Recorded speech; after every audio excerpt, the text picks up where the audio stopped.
അന്ന് രാത്രി ഉറങ്ങാൻ കിടന്നപ്പോഴും മിയയ്ക്ക് അവളുടെ മനസ്സിൽ ആ മരമായിരുന്നു, പുഴക്കരയിലെ ഐനിമരം. അടുത്ത ദിവസം മിയ വീണ്ടും ആ മരത്തിന്റെ അടുത്തെത്തി. ഇപ്പോൾ അവൾക്ക് മരത്തെ കാണുമ്പോൾ പഴയ പോലെ തോന്നുന്നില്ല. മുമ്പ് അവൾക്ക് മരം എന്നത് വെറും കൊമ്പുകളും ഇലകളും പൂക്കളുമായിരുന്നു. പക്ഷെ ഇപ്പോൾ മണ്ണിനടിയിൽ അച്ഛൻ വേര് ജോലി ചെയ്യുന്നു, മുകളിൽ ഇലകൾ ആഹാരം ഉണ്ടാക്കുന്നു, ഇടയിൽ തടിയും കൊമ്പുകളും എന്തോ തിരക്കിലാണെന്ന് അവൾക്ക് മനസ്സിലാവുന്നുണ്ട്. മിയ കുറച്ചു നേരം മരത്തെ നോക്കി നിന്നു. അമ്മേ, എന്താ മോളെ, ഈ മരം മുഴുവനും എല്ലാവരും ജോലി ചെയ്യുക ഇല്ലേ? അമ്മത്തത്ത ചിരിച്ചു. അതെ. മിയ ഉടൻ ചോദിച്ചു, പക്ഷെ അമ്മേ, ഇലയുണ്ടാക്കുന്ന ആഹാരം ഇല തന്നെ കഴിച്ചാൽ പോരെ? അമ്മത്തത്ത മിയയെ നോക്കി. നിനക്കെന്തു തോന്നുന്നു?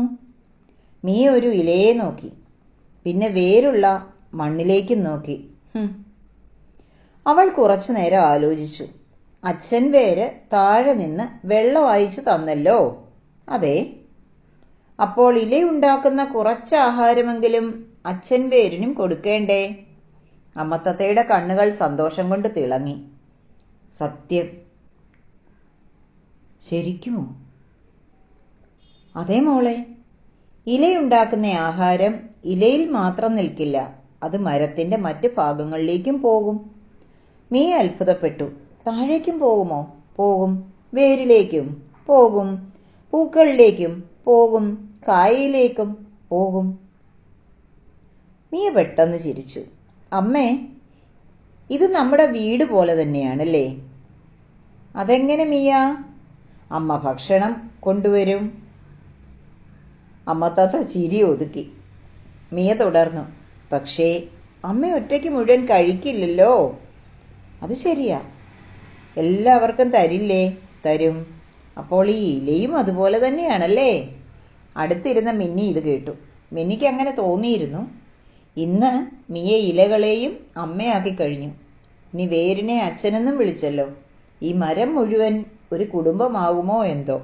മിന്നി ചിരിച്ചുകൊണ്ട് ഒരു കൊമ്പിലേക്ക് മെല്ലെ ചാടി. മിയയ്ക്ക് പക്ഷേ പുതിയൊരു സംശയമാണ് അപ്പോൾ ഉണ്ടായത്. അമ്മേ, ഇനി എന്താ? വേരിൽ നിന്ന് വെള്ളം മുകളിലേക്ക് പോകുന്നു, ഇലയിൽ നിന്ന് ആഹാരം താഴേക്ക് പോകുന്നു, കായകളിലേക്ക് പോകുന്നു. ഇവ രണ്ടും ഒരേ വഴിയിലൂടെയാണോ പോകുന്നത്? അമ്മത്തത്ത മിയയെ അടുത്തേക്ക് വിളിച്ചു. ഇവിടെ വാ. അവൾ മരത്തിന്റെ തടി കാണിച്ചു കൊടുത്തു. ഈ മരത്തിനുള്ളിൽ വളരെ നേർത്ത വഴികളുണ്ട്. മിയ കണ്ണു ചുരുട്ടി നോക്കി. എനിക്കൊന്നും കാണാൻ പറ്റുന്നില്ലല്ലോ. അതേ മോളെ, പുറത്തു നിന്നൊന്നും കാണാനാവില്ല. അപ്പോൾ ഇതിനകത്തൊരു റോഡുണ്ടെന്നാണോ പറഞ്ഞത്? ഒരു തരത്തിൽ പറഞ്ഞാൽ ഉണ്ട്. മിയയുടെ കണ്ണുകൾ വീണ്ടും വലുതായി. മരത്തിനുള്ളിൽ റോഡ്.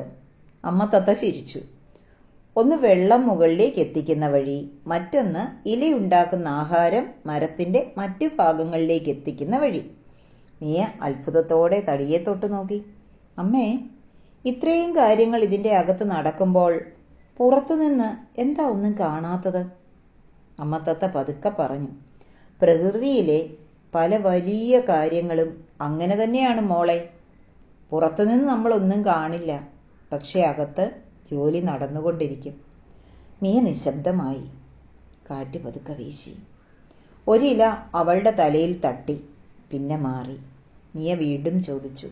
അമ്മേ, അപ്പോൾ വേരും ഇലയും തമ്മിൽ എന്തെങ്കിലും പറയുന്നുണ്ടാവോ? എന്ത്? മിയ ശബ്ദം മാറ്റി പറഞ്ഞു. അച്ഛൻ വേര് പറയോ? ഇലമോളെ, ഇതാ വെള്ളം. അമ്മത്തത്ത ചിരിച്ചു. മിയ വീണ്ടും ഇലയുടെ ശബ്ദത്തിൽ പറഞ്ഞു. ഇല ഇങ്ങനെ പറയും, അച്ഛാ, ഇതാ ഞാൻ ഉണ്ടാക്കിയ ആഹാരം. അപ്പോൾ അമ്മത്തത്തയ്ക്ക് ചിരി നിർത്താനായില്ല. മിന്നിയും അടുത്ത കൊമ്പിലിരുന്ന് ചിരിച്ചു. മിയയ്ക്ക് അതിൽ വലിയ സന്തോഷം കണ്ടെത്താനായി. പക്ഷെ കുറച്ചു കഴിഞ്ഞപ്പോൾ അവൾ വീണ്ടും മരത്തെ നോക്കി. അമ്മേ, എന്താ? അപ്പോൾ ആരും ഒറ്റയ്ക്കല്ല ഈ മരത്തെ ജീവിപ്പിക്കുന്നതല്ലേ? അമ്മത്തത്ത തല കുനിച്ചു. അല്ല, വേര് മാത്രം പോരാ, പോരാ. ഇല മാത്രം പോരാ, പോരാ. തടി മാത്രം പോരാ, പോരാ. പൂവ് മാത്രം, അതും പോരാ. മിയ വളരെ ഗൗരവമായി ചോദിച്ചു. അപ്പോൾ എല്ലാവരും വേണമല്ലേ? അതേ മോളെ, ഓരോരുത്തർക്കും ഓരോ ജോലിയുണ്ട്. മരത്തെ നമുക്കൊരു കുടുംബമായി കണ്ടാലോ? ഓരോ വ്യക്തികൾക്കും ഓരോ ജോലിയുള്ള ഒരു വീട് പോലെ. ഇവിടെ ഓരോരുത്തർക്കും അവനവൻ ചെയ്യുന്ന ഓരോ ജോലിയും പ്രധാനമാണ്. ഒരാളുടെ ജോലി മറ്റൊരാളുടെ ജോലിയേക്കാൾ വലുതോ ചെറുതോ അല്ല. ഇതെല്ലാം ചേർന്നാണ് മരം ജീവിക്കുന്നത്. നമ്മളിത് തിരിച്ചറിയേണ്ടിയിരിക്കുന്നു. മിയ പതുക്കെ തല കുനിച്ചു. അവളുടെ കണ്ണുകൾ വീണ്ടും കുഞ്ഞിലകളിലേക്ക് പോയി. ഇന്നലെ വരെ അവൾക്ക് അവ തീരെ ചെറിയവയായിരുന്നു. ഇന്ന് അവൾക്ക് അവ വലിയ ജോലി ചെയ്യുന്ന കുഞ്ഞിലകളായി തോന്നി. അവ വളരുകയാണ്, മിയയെപ്പോലെ പഠിക്കുകയാണ്, കുഞ്ഞു മിയയെപ്പോലെ മരത്തിൻ്റെ ജീവിതത്തിൽ സ്വന്തം ചെറിയ പങ്ക് ഏറ്റെടുക്കുകയാണ്. മിയ പറഞ്ഞു, അമ്മേ, ഞാൻ വീട്ടിൽ എന്തെങ്കിലും ചെറിയൊരു ജോലി ചെയ്താൽ അതും ഇങ്ങനെ തന്നെയാണോ? എങ്ങനെ? എല്ലാവരും ചേർന്ന് വീട് നോക്കുന്നത് പോലെ. അമ്മത്തത്തയുടെ ശബ്ദം കൂടുതൽ സ്നേഹത്തിലായി.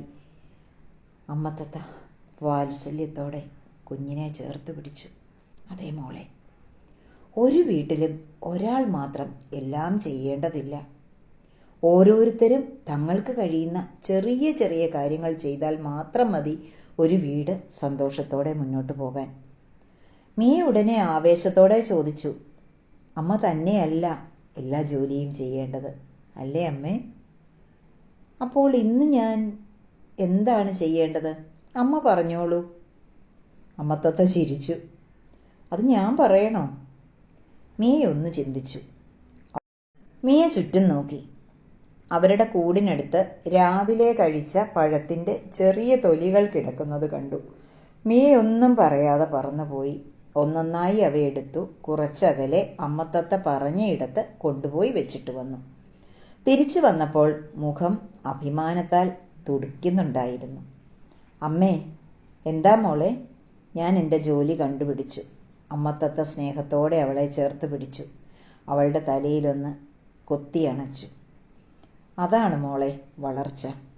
ആരും പറഞ്ഞു തരുന്നതിന് മുൻപ് എനിക്കെന്ത് ചെയ്യാൻ കഴിയും, എനിക്കെൻ്റെ വീട്ടിൽ എന്ത് ചെയ്യാൻ കഴിയും എന്ന് ചിന്തിക്കുന്ന നിമിഷം, അങ്ങനെ ചിന്തിക്കാൻ തുടങ്ങുന്ന നിമിഷം, അതാണ് മോളെ ഒരു കുഞ്ഞിന് ജീവിതത്തിലേക്കുള്ള ആദ്യ വഴി കാണുന്ന നിമിഷം. മിയ സന്തോഷത്തോടെ മരത്തിലേക്ക് നോക്കി. അമ്മത്തത്ത മുകളിലെ ഒരു പൂവിലേക്ക് നോക്കി. അതിൻ്റെ ചുറ്റും ഒരു ചെറിയ തേനീച്ച പാറിക്കൊണ്ടിരുന്നു. മിയയും അത് കണ്ടു. അമ്മേ, ആ തേനീച്ച നമ്മുടെ പൂവിൻ്റെ അടുത്ത് എന്തിനാ വന്നത്?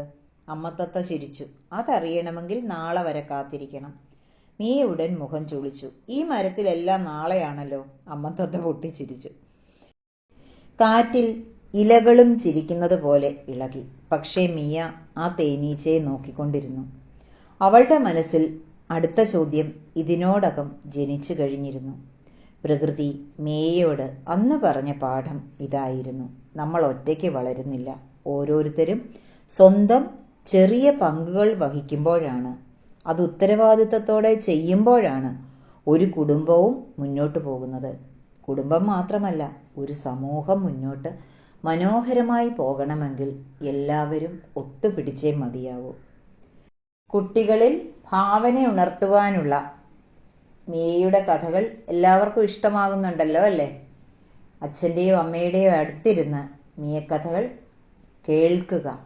കാണാൻ ഞാൻ പറയില്ല, കാരണം അതിലൊരേ ഒരു ചിത്രമേ ഉള്ളൂ. അത് കാണാനുള്ളതല്ല. നിങ്ങൾക്ക് ആ ചിത്രം ഒന്ന് കണ്ടിട്ട് നിങ്ങളുടെ ഭാവനയിൽ വേണം കൂടുതൽ വികസിപ്പിച്ചെടുക്കുവാനായിട്ട്. ഓരോ കാഴ്ചകളും പ്രകൃതിയിലെ കാഴ്ചകളും. പ്രകൃതിയാണ് നമുക്ക് ഓരോ അറിവും തരുന്ന ഏറ്റവും മഹത്തായ അമ്മ. അവിടെ നിന്ന് കിട്ടുന്നതിനപ്പുറം അറിവുകൾ വേറെ എവിടെ നിന്നും നമുക്ക് കിട്ടില്ല. കിട്ടുന്നതൊക്കെ യാഥാർത്ഥ്യമാവണമെന്നില്ല. യാഥാർത്ഥ്യത്തിലുള്ള അറിവുകൾ നിങ്ങൾക്ക് ഈ പ്രകൃതിയിൽ നിന്ന് തന്നെ കൊച്ചു പ്രായത്തിൽ എടുക്കാവുന്നതാണ്. അതിൻ്റെ ബാക്കിയാണ് നിങ്ങൾ സയൻസായിട്ട് പഠിക്കുന്നത്. വീഡിയോ ഇഷ്ടമായെങ്കിൽ ചാനൽ സബ്സ്ക്രൈബ് ചെയ്യുക, ലൈക്ക് ചെയ്യുക, കമൻ്റ് എഴുതുക. ഇതിൽ നിന്ന് പഠിച്ച ഒരു പാഠം കുഞ്ഞ് അമ്മയ്ക്ക് പറഞ്ഞു കൊടുക്കണം. അമ്മ പഠിച്ച പാഠം കുഞ്ഞിനും പറഞ്ഞു കൊടുക്കണം. ചർച്ചകൾ ഉണ്ടാവണം. അതാണ് നമ്മുടെ കോൺഷ്യസ് പേരൻറ്റിങ്ങിൻ്റെ ലക്ഷ്യവും. കുട്ടിയുടെ മനസ്സിൽ കാര്യങ്ങൾ ഇരുന്നിട്ട് കാര്യമില്ല, അത് വെളിയിൽ വരണം. എന്തുകൊണ്ട് എന്തുകൊണ്ട് എന്തുകൊണ്ട് എന്ന് ചോദിക്കാൻ എന്ന് നമ്മുടെ കുഞ്ഞ് പ്രാപ്തി നേടുന്നുവോ പിന്നെ നമുക്ക് ധൈര്യമായിട്ടിരിക്കാം.